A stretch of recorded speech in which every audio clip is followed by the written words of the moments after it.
Be inspired by the best sales professionals, sales leaders, and coaches in the world of B2B sales. From IT services, medical devices, through to coaching and consulting companies, these principles will help you accelerate your sales performance and growth. Using models from the best-selling book Inspire, Influence, Sell, and award-winning programs from Focus for Growth, you'll have the inside track on the psychology, skills, and systems used by the world's best sales teams. We'll hear from some of the best sales leaders from some of the fastest growing businesses in the world. They don't achieve record-breaking growth by chance. They have a proven sales and leadership approach and a laser focus on growth. You can hear exactly how they do it, one conversation at a time. This is the Inspire Sales Podcast, and I'm your host, Justin Lee.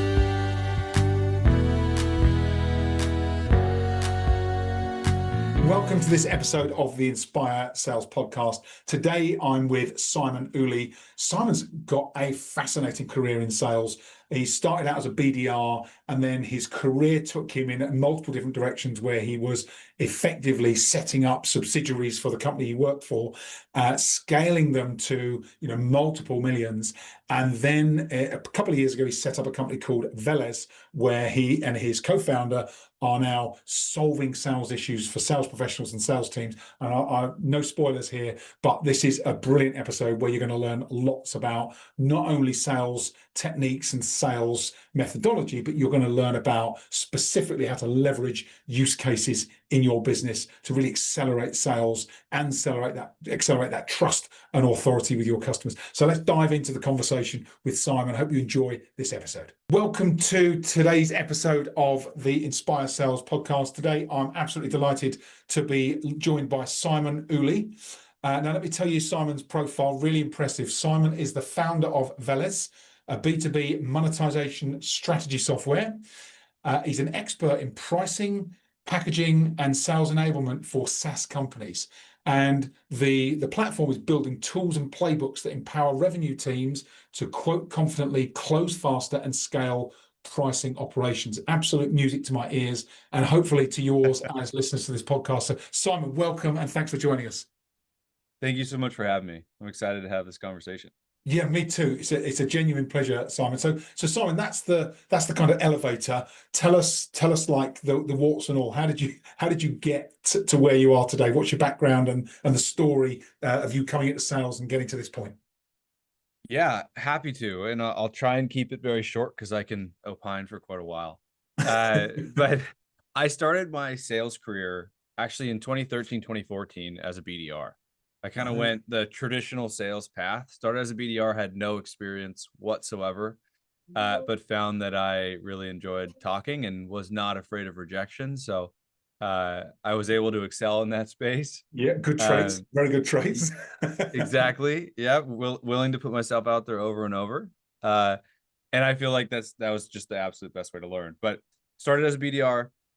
I actually identified at the company I was working for at the time, where my first real foray into tech or SaaS, which was Procore Technologies.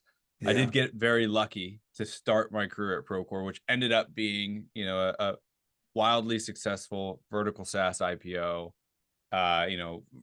roughly valued around 9 or 10 billion today.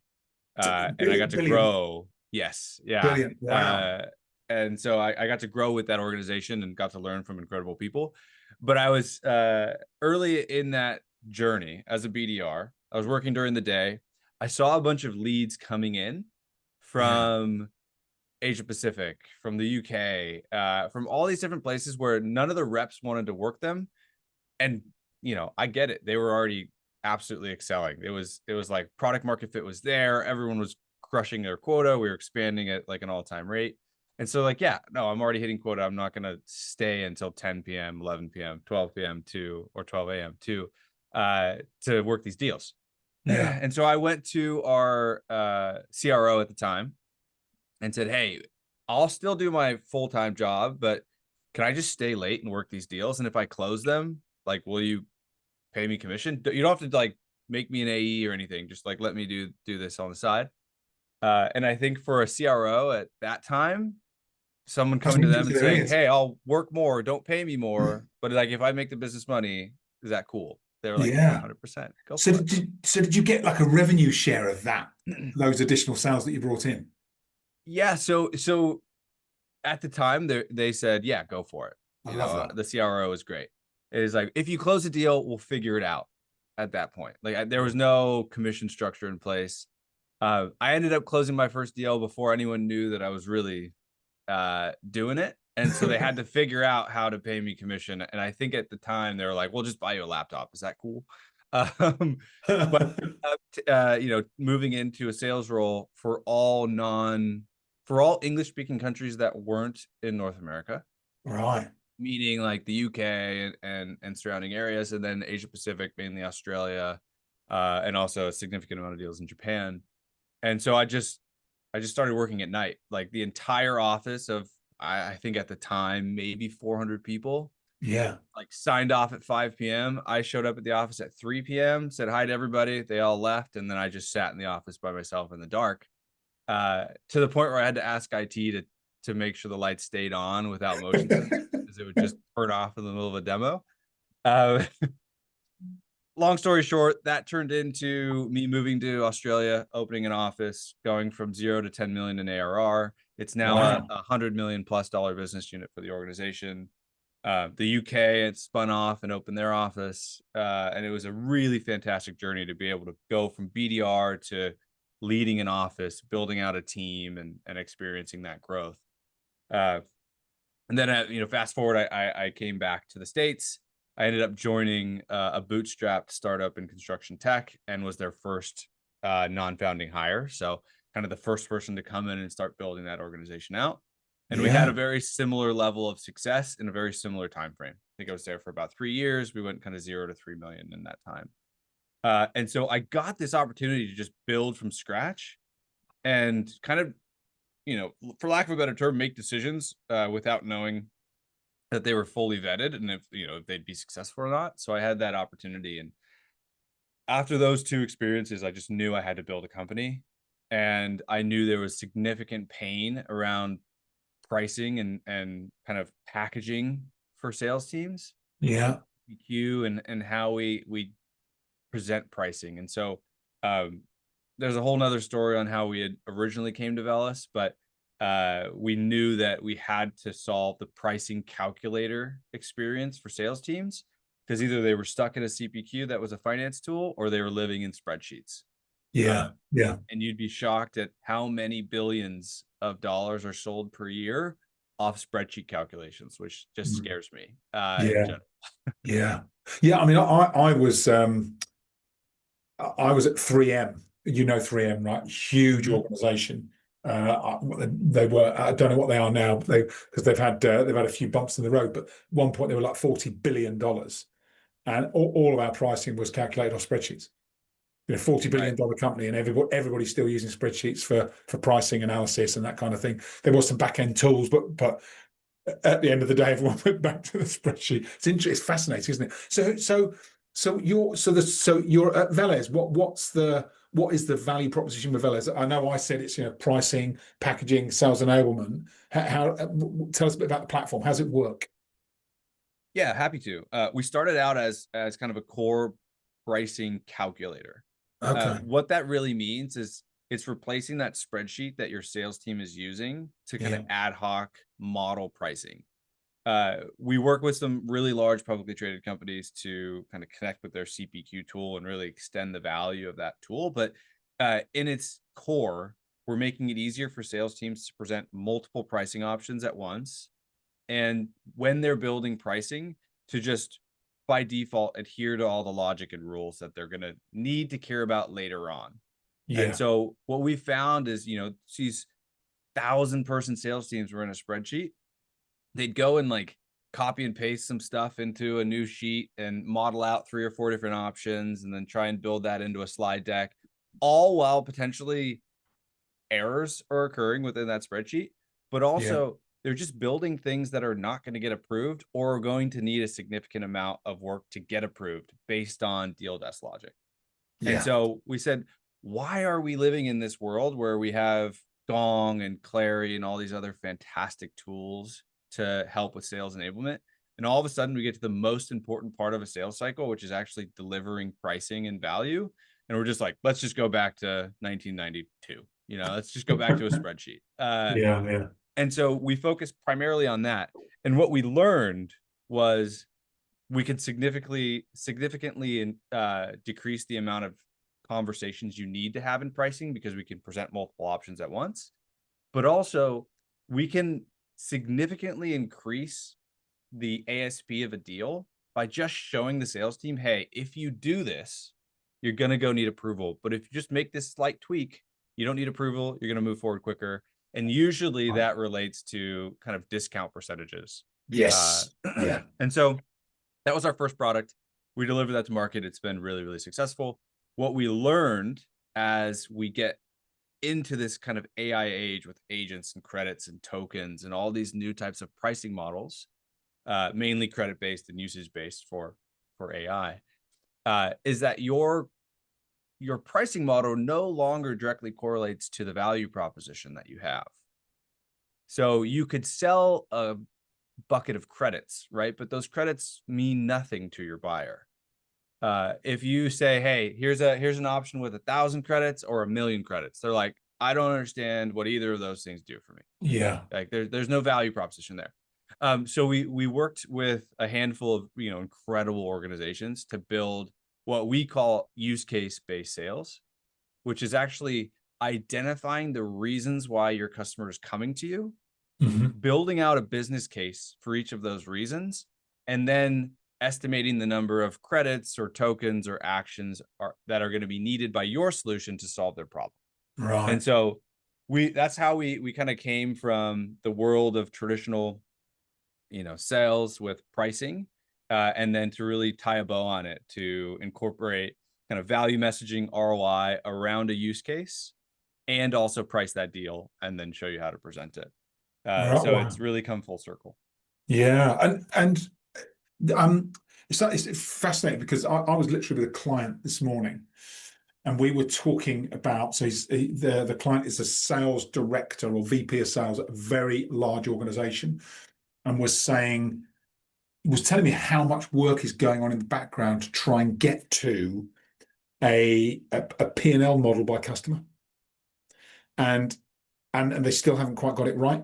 And he just said there are so many inputs and trying to figure out, so a lot of their teams, when they're putting together proposals and pricing, because they're in a highly competitive, high volume market, actually trying to get visibility on what true profitability looks like is a real challenge. And I also know a lot of companies that find themselves in that situation. Do you have a solution for that, Simon? Is that how does your system help with kind of profitability visibility? Yeah, so we do have, because we are sitting outside of traditional kind of CRMs like Salesforce, we do have a little bit more flexibility to add more insights into these interactions, where traditionally it would be difficult from a UI's perspective to do that in like a CPQ tool, for example, Salesforce CPQs or these other tools. So what we're actually able to do is we can look at every product and we can understand and track the cost of that product to the business. And so we can track margin. And so within that deal, logic, what we call deal desk, I think it's a pretty consistent term, but that within deal desk, one of the things that they care about a lot is margin on products and then margin on total deal. And so we can automate a lot of those calculations. So we can even surface it to the rep and say, hey, you're getting too close to margin. Yeah.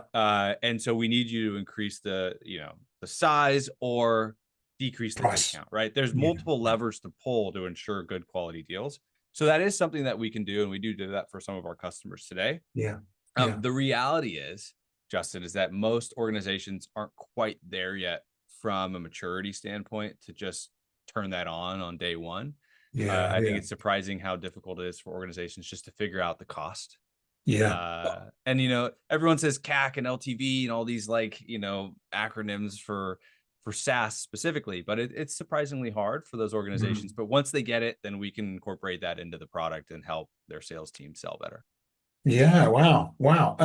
And you mentioned use case sales, Simon. Tell us a bit about because I'm not sure how effectively, when I run a lot of training and coaching programs, and we talk about the importance of helping the customer in front of you, if you're in a prospective client conversation, helping the customer in front of you to gain confidence. And I personally think one of the fastest ways to get confidence is to demonstrate a use case that customer looks at and thinks that, wow, that could be me. But I don't think enough sales teams probably lean on their use cases enough. Absolutely. I don't think enough do. And I would go as far as to say, I think majority of the industry is missing the mark here. Yeah. It was interesting. I went to a fantastic conference in New York about a month and a half ago. And I sat down, I was at one of the sponsor dinners. I sat down and I talked to pretty much everyone at the table. I've always been in sales. So I prepped beforehand. I literally, did my LinkedIn stalking beforehand, checked out everyone's websites, did all my due diligence. And what was amazing was 90% of the table, only one company out of the 12 or so that was at this dinner did not have use cases on their website. So there were 11 companies that their marketing team has already identified. Here are the use cases that these customers come to us most often for. And then they surface that on their website, and you hover over use cases. Here are like the 5 or 6 most common use cases that people come to us for. Which I was like, this is fantastic. I asked every organization, does your sales team use those use cases in their sales motion? Is that like part of the documentation? Is that part of the presentation? Are they moving use cases through the pipeline like you would an opportunity in sales? And the answer was, across the board, no. And so for me, it's like, how do we come full circle and understand why a company would come to you for a solution? What you're trying to identify is the problem and the reason they're here. I always ask this question on calls, like, why are you here? Like, why are you talking to me? Just from a fundamental level, first principles. And then we can identify, okay, this is the problem you're looking to solve. This is what I'm going to build a use case around. And I'm going to do this multiple times if you have multiple problems. I don't want to just stop at one use case. And what that gives us the ability to do from a sales perspective is it allows us to prioritize use cases based on importance to the organization and to the person that you're talking to, who's going to inevitably champion your deals. And it allows you to stack rank what is important to solve right now versus what is important to solve at some point. Because I think one of the biggest challenges for sales teams is they go down this rabbit hole of trying to solve something that the customer wants to solve at some point, but doesn't want to solve right now, right? Yeah. And so they kind of get this this kind of smile saying, yes, this is important. This is important. I want to solve it, but not right now. And those deals kind of putter out and don't close one. And so being able to prioritize use cases and then close the most important use cases initially in any deal, then you get to look back at the 5 or 6 other use cases they said were important. And that's your white space. That's your upsell opportunity. So, you come in, you close the most important use cases, you get a deal, you're in the door, you can deliver on those use cases. You come back and say, hey, we crushed use case 1 and 2. Here's the ROI you're seeing. Look at that amazing partnership. Hey, I know we talked about use case 3, 4, 5, 6. Which ones do we want to tackle next? And so you're proactively expanding your contracts, but also you're delivering value in the place they need it in that moment. And so to me, I think this is just kind of the light bulb moment that, like, this is where everyone needs to go. And coming back to first principles, I think this is where we always should have been, but it's more and more important nowadays. Yeah. And I completely agree. And I think probably a lot of, it's interesting. There's quite a bit here to unpack, because the clients I work with, I talk to clients about testimonial structure, which is kind of like light touch use case. And then beyond that, we go into deeper case studies, use cases, that kind of thing. But it's really interesting because I've found a lot of customers that I work with, I don't think they even know where responsibility for use case creation lies. Is it sales? Is it marketing? Is it a combination of the two? Marketing say, well, we can't do it without sales. Sales say, well, we haven't got time to do it without marketing support. What's your experience? I mean, you must have heard that 1,000 times, Simon, right? Or more. How do companies overcome that? Yeah, it really, there's not a bulletproof answer for every company. So I think you gotta look at the company and say, where are your strengths? But Yeah, I would say that this needs to be approached from all angles.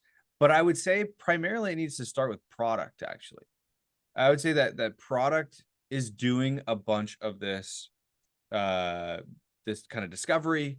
They're talking with customers. They're saying, hey, if we build it this way, what would this, how would this work? They're doing a lot of this early discovery with your existing client base, which I think is where it starts. Your existing client base is where you need to originate a lot of these use cases, yeah, because they'll definitely. tell you candidly. They'll say, hey, I'm using it because of this. I'm using it because of that, right? I think if you look at some of these new workflow tools that are coming out that are incredibly, there's so much hype around them. They're really powerful tools like N8, Clay, some of these other tools, Maker. Yeah, Um, you can use those tools in any way. Like you could literally do anything with these tools. Zapier is another fantastic example. yeah, yeah, You can do anything with it, but also if you can do anything, you can also like have analysis by paralysis and just never do anything, right? And so yeah, you really need to say like, why is this important to you and how are you using it? And then I think if you look at every single one of your customers, bucket the use cases they care about, you have the best content for case studies ever, yeah, or testimonials or references, because a new customer or a new logo comes to you and says, hey, I want to do AI outbound automation. And then you look at all your customers and you say, here are all the companies that do that. Here, let's have a conversation.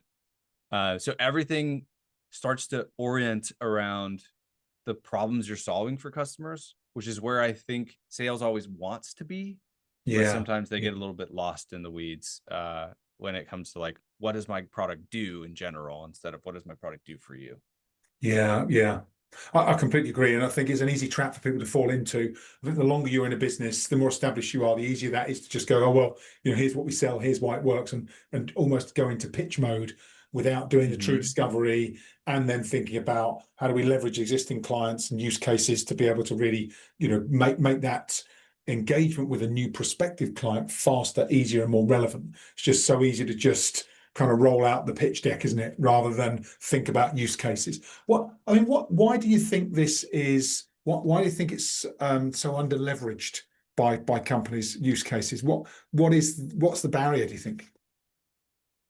Well, I think there's some companies that are doing it incredibly well. Yeah, And I think, I'll call out two organizations that I've worked with, talked to, continue to talk to, which is Snowflake and Databricks. Both of them, I think by nature of their product suite, they've had to adapt to this model way yeah, sooner than anyone else has. And that's because they both sell kind of an arbitrary credit-based model, which is either, Databricks is DBUs or Snowflake's is credits. And so they need to continually identify like, what are we going to do next? How are you going to use our product? And so they do this like larger analysis with solutions engineering and architects to model out what compute will look like. And mm, compute's irrelevant until you actually do something with it. I always like to say like your product has no inherent value until it's pointed in a direction to do something for your customer. yeah, And true. so they've done a fantastic job of this. I think both organizations, you can see it in their company valuation, their market caps. But as more and more and more companies start to move towards this model where it's not like a good, better, best with all your features and packages clearly identified, that you inherently have to move to use cases. But to your question, the reason why we haven't been there for so long Mm, is that we've over engineered the product marketing presentation, if you will. Here's our product and here's all of our core features that you can like pick good, better, best, or like pick your different versions of. And so a customer will kind of self-select themselves in one of those buckets, but that doesn't necessarily mean it's actually going to solve the problems that they're out in the market to solve in the first place. And so we've had a little bit of a band-aid fix with being able to just say, hey, this is all the things our product can do, like whatever you're trying to solve, like pick the one that's going to best try and do it for you. But you're giving a lot of the control of that deal cycle to the buyer. Yeah. And they don't necessarily know exactly, what they need every time. Yeah. Well, you remember I'm sure you remember the old Henry Ford quote where he said, Remind me. he said, if I'd asked my customers what they wanted, they'd have said faster horses.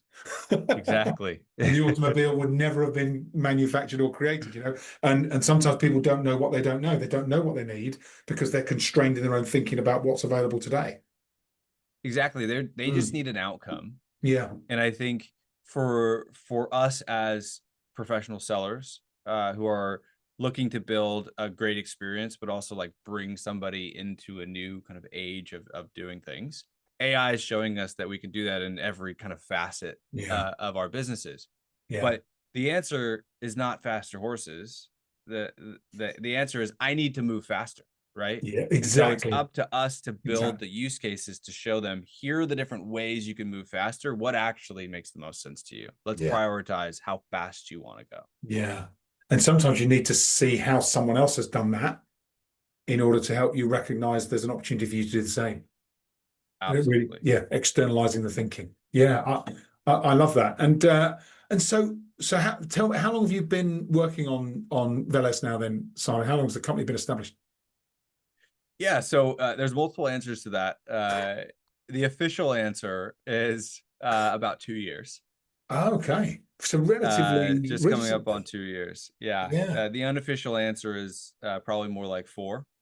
Is that because you were But doing things in the background ahead of launch and I think, my co-founder and I are always very pragmatic about how we start things, and we've worked together for a really long time. We probably interviewed 100 B2B SaaS companies with 100 million of ARR or more before we really decided this is like the market is there. wow. Uh, because we wanted to make sure this wasn't just a one-off or a two-off problem for people. Yeah. And it was truly amazing. Out of the 100 or so, I think it's probably quite a bit more than 100, but I'll just say 100 for today. Uh, Out of all of those organizations, only one had built a solution internally to help solve this problem. Everybody else was on either Excel or G Sheets for pricing. Wow. And there was a significant amount of pain around that solution for every organization we talked to. So Yeah. yeah, we spent a lot of time early on. Wow. So that was validating the potential market, the product market fit or prospective market fit. Yeah. Wow. Exactly. Yeah. And so your the people you're working with, how do they get started on this stuff? Because I guess people might be listening to this podcast and think, yeah, we're not leveraging use cases. They might be thinking we haven't even documented use cases. What do you advise people? Because people might say, well, we need to get some foundations in place before we can even start doing this.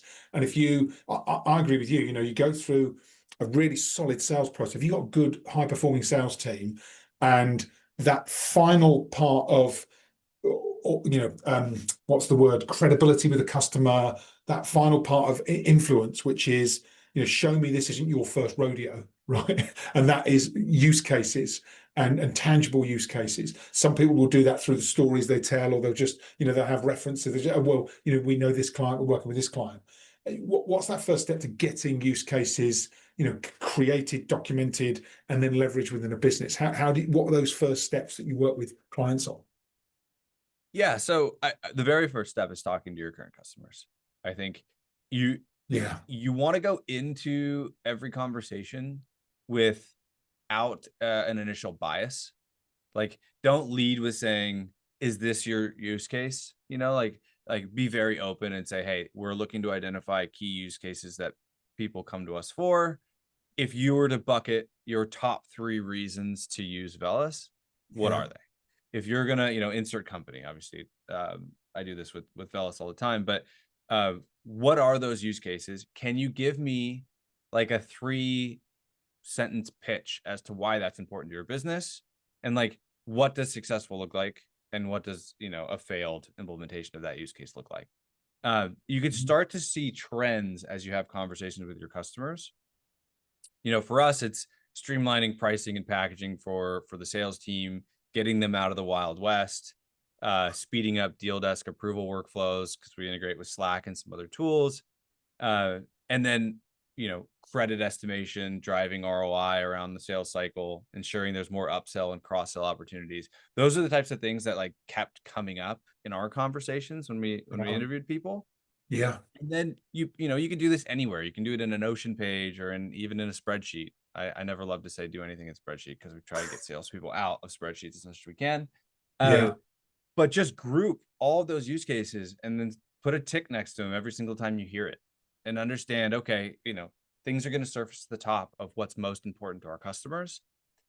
And then, it could be a 1 hour working session, but sit down with your sales team and say, hey, let's start having conversations with our prospects as to why they are here. It's the simplest question. And I think a lot of salespeople sometimes are scared to ask it, but why are you spending your valuable time with me to look at our tool, insert product? Because at the end of the day, if it's not important to them, they're not going to spend time doing it. You may get a window shopper here every once in a while, but people don't want to take a second meeting with you if they're window shopping. They just wanted to see what it's out there and go back to their day. So if someone's spending time with you, why are they doing it?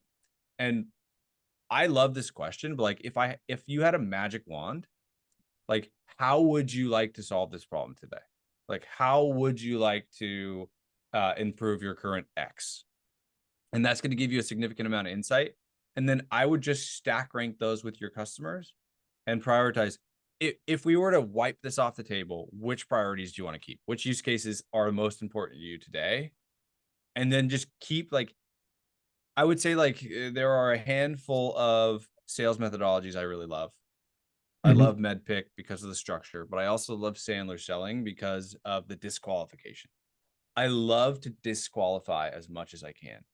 And so stack rank your use cases and then try and disqualify them. If people fight back to say, no, I don't want to take that off the table, that's really important to me, that's one of the best buyer signals you can have. Yeah. And so just keep doing it. Keep trying to disqualify people. If they fight to stay in your pipeline, they're much more likely to close and you're much more likely to spend your time in a valuable way. It's like reverse psychology, isn't it? When you're disqualifying. Yeah. I mean, I think it is. But I think it just it takes a lot of the fluff out of it. Yeah. Everyone loves to talk about value and positives and benefits, but what happens if I take it away? Yeah. If people don't care, then let's take it away. Let's stop the conversation. We don't need to keep going. If they do, then we know we have something real. Yeah. I love that, and I like the steps. And as you were talking about it, I was thinking when I was at 3M, we used to use a lot of Lean Six Sigma tools for prioritization.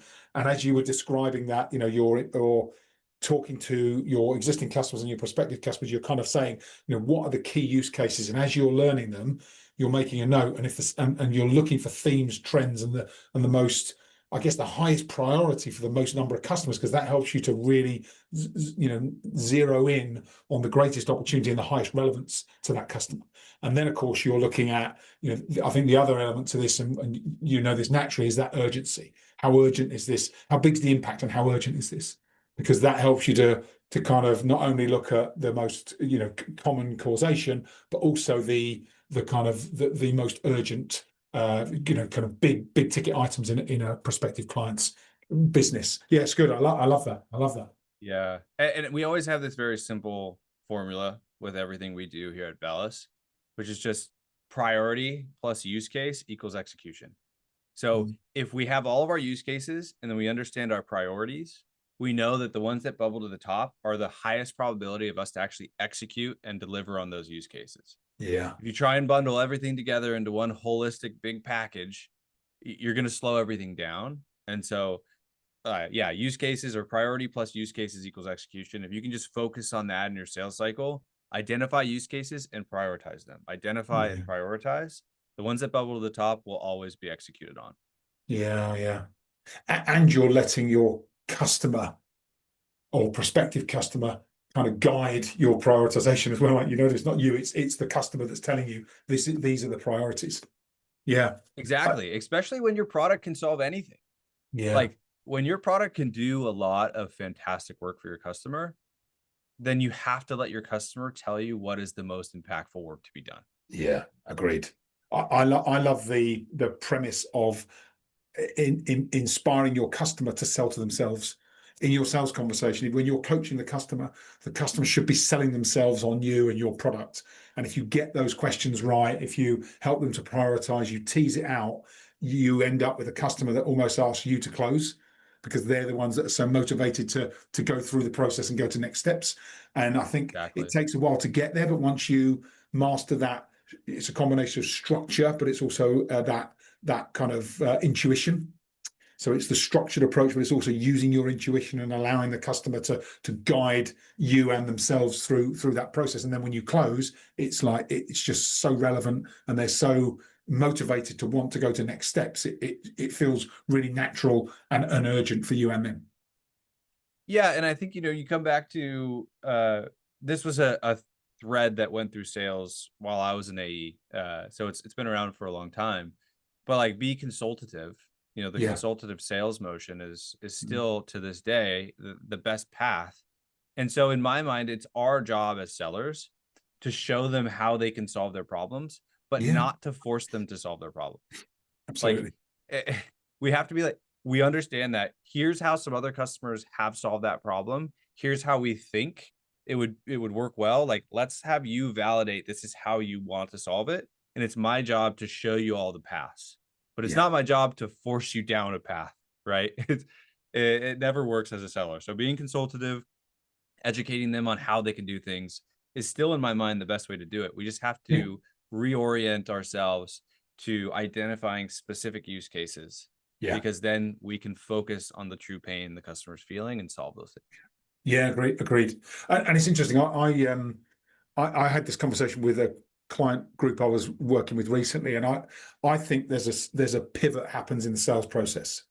And I think the first stage of the sales process, and I will send you a copy of my book, Simon. I'll send you a digital copy because I'd love to get your feedback on it. And the Of first course. stage is, we use a methodology called Inspire. Okay. And at the start of the process, it's really consultative. It's understanding the customer's needs. It's really digging deep, asking the right questions, listening carefully, summarizing, paraphrasing, asking more questions, probing, so that you build this jigsaw puzzle for the customer with the customer on what they're really looking for. And I think once you get to the point where you've got clarity, customers clear, yes, you're absolutely right. This, now that we've talked about it, this is what we're looking for. There's a pivot that has to happen where the customer goes from, I wanted you to ask me all these questions so that you understood my business and we agreed that we are in the same place in terms of our understanding. And then they want you to lead them. Then they want you to make recommendations, because if you're too consultative in the second half of the sales conversation, the customer's kind of left feeling a little bit confused about whether or not you're making recommendations or whether you're still asking them questions. And that is such an important transition that sales professionals need to make. They go from consultative, I would say probably the first 50-60% of the conversation. Then we have to pivot to leadership. And it's not like overly directive, but it is, here's my recommendation. We work with lots of customers like you. And I think this is where use cases are so powerful. Work with lots of customers like you. Let me talk you through a use case. This is what we did. This was the impact. This was how quickly the client was able to see results. And I can send you the full use case, offline, so that you can review that in your own time. But my recommendation today is that we do this, this, and this next. And that, I think, generally people want leadership. They want to see leadership. They want to see confidence. They want to feel as if they're in safe, capable hands. But they only want to do that after they've unpacked everything that's important to them. And I think if you get those two things right, and I think use cases play such a vital role in leveraging that second part and leadership within the sales conversation, then everything flows and you're highly relevant to your customers. Absolutely. I could not agree more. And Mm. to me, I kind of summarize that as maybe in a much more basic way in my own mind, which is like, I don't want to make my buyer do a significant amount of work. And so I spend a lot of time up front to understand what those problems are, but I'm not going to like drag them through to tell me solutions with my product. I'm going to make it Mm. very easy for them by recommending those paths validating those paths, but like coming to them with a fully fleshed out like leadership perspective, right? Yeah. Yeah. Here's how we've done this in the past. Here's how I see you accomplishing these things. Let's make adjustments together. But like, I'm going to provide you with that guidance and that leadership through that space. So I 100% agree with that. I thought that was Yeah. well said. Yeah. Thank you. Thank you. Yeah. Really good alignment. I think the bit that, hopefully our listeners can take away from today is that prioritization of use cases, because the one thing I hear and see quite often is people saying, yeah, I know, but we just never get round to it, or we just don't have the I don't know what it is, whether it's intent or will. I think, something you said earlier, Simon, about it being a cross-functional team that would create those use cases. I think the other thing I've seen where organizations that I work with, where it works well, is when someone in the senior leadership team says, we must pull together serious use cases for our clients. And when people in the business realize it's serious and there's a metric on it, and someone senior within the organization is going to review whether or not it's completed, then use cases get created. And I wonder if sometimes, that senior stakeholder within the business giving leverage and demonstrating the importance of it is also a key component of whether or not it actually gets traction in the business. I think it has to have executive support. Yeah. Because Yeah. shifting to a use case based sales motion it's not like you're flipping your sales motion on its head. You're just kind of reframing it to the problems that people are feeling. Yeah. But I think you really need to understand how you're going to track, identify, and, for lack of a better way of saying it, care about those use cases, Yeah. right? Yeah. Are you going to use them in all of the ways you communicate your product to your customer? I'll give you the example. When someone comes to us and starts having a conversation about using Veles, we think about use cases as a direct link to pricing. So if we're going to have a conversation, we're not going to present pricing until we clearly identify the use cases and those are agreed upon. And so when our pricing conversation comes up and we start to actually show something, we're showing, here are the use cases you've identified that you say you want to move forward with, that you care about. Here are the other ones we're kind of putting to the side for now, but like, let's revisit those at some time. And then here's the pricing to accomplish this grouping of use cases. And then here's the pricing to accomplish this grouping of use cases. So you're giving all these kind of build your own adventure paths for a buyer to consider. You're giving them that kind of guidance, that leadership, that movement forward. But Yeah. everything is oriented around this concept of use cases. And so as an organization, you have to have confidence to be able to present and communicate and voice those. And you really can't do that, especially if you have a ingrained sales motion today, without a lot of leadership support and guidance. Yeah. It's so because if everything's a priority, nothing is. And sometimes it takes someone to say, this is what we need to work on in order to leverage our future capability. And I think that's the other thing about use cases. They are about that, having the foresight to recognize it creates greater leverage within the business in the future. And very often we focus on the day-to-day and the here and now and the quarterly, earnings, rather than how do we make sure that we make set our sales team up for success long term. Use cases are a key enabler for that, aren't they? Yeah, Absolutely. it's great. So you've got so much experience, Simon. I love it. What if you think back to your kind of earlier career? I'd love to hear what advice you might give your younger self. Perhaps your BDR role, or your as you were setting out into Australia to set up the business. What advice would you give young Simon? I think I've been asked this question a few times. I think it's always difficult to answer it because I can look at it from multiple different views and always have a different answer. But I think if I were to talk to my earlier self, there's a core piece of feedback that really rings true to me, which is understand the problems that other people have. Like, even if they're not like your problems. When I was in organizations, if I went back in time, I'd spend more time in everyone else's kind of departments and region. What pains you? Like, what is it that you're struggling with? Because I always knew I wanted to start a company and run an organization. And I really spent a lot of time preparing myself to do that. I would say I spent 10 years really with the mindset of, all right, let me learn everything I can about running a company. Candidly, being a founder, there's nothing that can prepare you for that. I Yeah. think you can learn a lot of skills, but to actually be a founder, like, you're just constantly doing everything all the time. But what you can do as a young professional, and what I think every young professional should be doing, is really putting in the paces to understand how other people operate and what things are not working well. If you can really understand somebody's problem, you can actually solve that problem.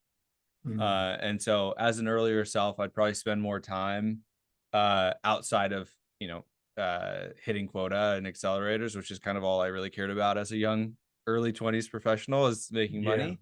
Yeah. I'd spend even more time just learning from other people and finding ways I can help them and solve their problems. Yeah. Yeah. Yeah. I think you're absolutely right, because that knowledge, once you gain that knowledge and you understand it, it's so valuable to you going forward. And it's actually quite rare, because there aren't many people that understand all those different elements of a business and the different, areas of value, or the challenges that are faced by, different departments, and how to facilitate improvement in those areas. Yeah, it's fascinating. I like that. I like that key takeaway. And then, everybody has kind of difficult periods in their careers and sales. And it sounds like you've had a great career so far, but there must have been highs and lows as you go through some of those low points. I ask this because, a lot of the sales teams I work with, I'll come into a business, and especially I'm working with a team that's been in place for a while, and they've not had training. They're kind of, sometimes a bit of, there's some tough decisions being made in business. It impacts morale and motivation. And a lot of work I do is around, that reset mindset and how you do that for yourself. I'm always interested in how people do that. How do you, when things are tough, how do you stay motivated? How do you reset yourself? It's a fantastic question. I think there's two there's one kind of practical thing that I do, Yeah. and there's one kind of philosophical thing that I do. So the practical Yeah. thing is I need to be active. I Yeah. need to also have a balanced life. So I think in my early 20s, back when I was working at night and Yeah. doing those kind of crazy hours, I think I only worked. There's very little exercise. There's very little work-life balance, and I'm continuing to improve on that now. I think my wife would say I definitely still work far too much, but Yeah. I continually work towards work-life balance if I can. But exercise and getting outside and finding something that grounds you is super important to do, even if that's like going camping every 2 months, going Yeah. out to the wilderness, walking in the forest or something. Yeah. So that's the more practical piece. I think the more philosophical piece is actually some feedback I got from a VP of sales early on in my career, which was never change. Well, I should not say never change. I would say don't change your approach to sales because you're doing well or you're doing poorly. Like, focus on being consistent. And I think that what that really led me to experience is, like, I don't give more discounts because I'm not hitting my quota, or I don't give away things because I'm right at an accelerator and I just want to like get to 200%. Like, Yeah. you have to try and work on being consistent and being a good steward to the customer who's trying to buy your product. And if you could just stay like ultimately focused on helping them do something better or helping solve those specific pains, again, those use cases, it kind of all comes back to this. If you could just stay focused on that North Star, you're going to find success. Mm. And all it is just making sure that you're coming to those meetings in a good headspace. And so the practical side of what I said is to get there in a good headspace. And then the thought process is, okay, how would I do this if I was middle of my quota? How would I approach this sale if I wasn't worried about hitting or exceeding or any other type of like up and down? Yeah. And that feedback I got when I was maybe 20, 23. And so it's definitely stuck with me, to try and be as consistent as possible and to not make it about me, make it about the customer. Yeah, yeah. And if you've got your process right, if you are consistent and you find a system, a way of working that is the right thing to do, even if it doesn't deliver 100% of the time, you're getting 80% or whatever the numbers are, actually, then it is about trusting the process, doing the work and being consistent. You're absolutely right. And I think sales is one of those roles where there is so much variation that sometimes that's difficult people forget it slips, and actually bringing yourself back to that can be really grounding and useful, because you go, trust the process, trust myself, keep working through it. It'll pan out if I make sure that I'm dialing in on the KPIs and doing the numbers and the meetings and being customer focused. Yeah, totally agree. Love it. Simon, thanks so much. So, Simon, is there anything else we haven't talked about today that you wanted to share with our listeners? Justin, you teed up all my favorite topics. So I think we've covered what I really enjoy talking about, which is bringing sales teams back to a use case based sales motion.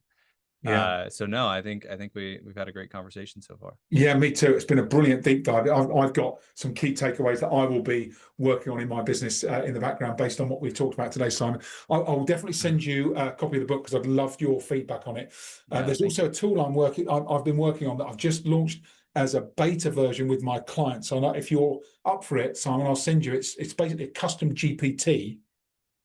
So it's a sales coach trained on my methodology and the book and all of the program resources that I have. So if you're interested, I'd love to share that with you as well as the book, and maybe you want to get your team to road test it and ask it some questions. I've got my clients using it at the moment, get some great feedback. People saying it's like having robot Justin in the background, so they can ask any question and it comes back with practical advice. Sometimes it coaches and says, I need a bit more information before I can answer that. But I'd love to share that with you as well and get some feedback from you, and feel free to share it with your team as well. Absolutely. Please do. That sounds great. Brilliant. So I've had a fantastic conversation. Thanks so much. If people want to connect with you, if they want to learn more, where's the best place for them to go? Yeah, very active on LinkedIn. So please feel free to find me. Simon Ooley. You can just search Veles as well. I'm sure it'll pop up. And then you can, of course, check out our website, which is getveles.com, VELES. And we'd love to have a conversation. Brilliant. And I'll put all of your details in the show notes from today's episode as well. So if people want to check out, they can look at the links and get straight through to you. Simon, thanks so much. We'll also get this episode out on the kind of airwaves, and we'll put it out on LinkedIn as well, so people will hopefully get visibility for us there as well. Simon, thanks so much. Wishing you and your team every success with Veles and the future. It sounds like you've got an awesome opportunity ahead of you, and I look forward to watching your progress. And hey, have you back on the show at another time when you're when you're on your next company, or you've scaled this and you're ready to exit. Who knows? Hey? Sounds great. I look forward to that opportunity. Yeah, that's brilliant. Thanks, Simon. Wishing you every success. Take care. Thanks for coming on. Thanks, Justin. Have a good one. Thank you. Thanks for listening to this episode of the Inspire Sales Podcast. I hope you enjoyed that conversation with Simon. I've got so many key takeaways that I will be bringing into my business and starting to look specifically at this area of use cases. I have a lot of client testimonials, but the way that Simon's explained it, really trying to zero in on what are the use cases based on your testimonials. Hopefully you've got a number of key takeaways from today. You heard me talk a little bit about the Inspire Sales Coach, our new custom GPT, where it's basically an AI coach that's with you.